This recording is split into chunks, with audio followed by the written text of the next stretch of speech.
আজ বানাচ্ছি বাঙালিদের খুবই প্রিয় একটি ঐতিহ্যবাহী পদ, রুই মাছের টক। গরম ভাত বা পোলাওয়ের সঙ্গে মাছের এই টক একবার খেলে স্বাদ অনেকক্ষণ মনে থাকবে।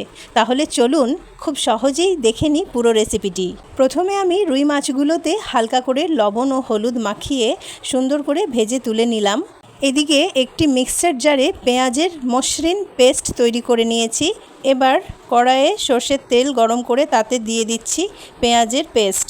বাটিতে লেগে থাকা পেস্টটুকুও অল্প জল দিয়ে ধুয়ে কড়াইয়ে দিয়ে দিলাম, যাতে কিছুই নষ্ট না হয়।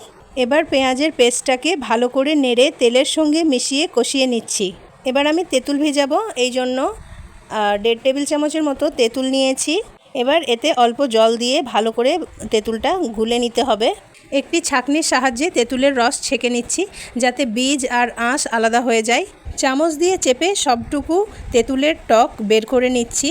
ঠিক যেমনটা আপনারা দেখছেন, এইভাবে কিন্তু চেপে চেপে তেঁতুলের টকটা বের করে নিয়েছি। আর এদিকে কিন্তু এই পেঁয়াজের যে পেস্টটা আমি করছিলাম সেটা অলমোস্ট রেডি। এখন এর মধ্যে দিয়ে দেবো মশলার জন্য নিয়েছি 1 টেবিল চামচ করে লবণ, হলুদ, ধনে গুঁড়ো আর অল্প একটু লঙ্কা গুঁড়ো, কারণ টকের মধ্যে খুব বেশি ঝাল হয়ে গেলে কিন্তু ভালো লাগবে না। তো মশলাটা খুব ভালো করে কষিয়ে নিচ্ছি। কষানো হয়ে গেলে এর মধ্যে আমি দিয়ে দিচ্ছি অল্প একটু জল। অল্প জল দেওয়ার পর ভালো মতো করে আবারও মশলাটা নাড়াচাড়া করে নিতে হবে। এদিকে দেখুন ঝোল ফুটে উঠেছে। এখন আমি তেঁতুল জলটা দিয়ে দিচ্ছি এর মধ্যে। তারপর দিয়ে দিচ্ছি 1.5 টেবিল চামচের মতো চিনি দেওয়ার পরে এবার খুব ভালো মতো করে একবার নেড়ে নিচ্ছি, যাতে সবগুলো ভালো করে মিশে যায়। তারপর যখন ঝোলটা ফুটে উঠেছে, দেখুন ঝোলটা কিন্তু ফুটে গেছে, এমন অবস্থায় আমি সোনালি করে ভেজে রাখা রুই মাছগুলো একটা একটা করে সবগুলো দিয়ে দিচ্ছি।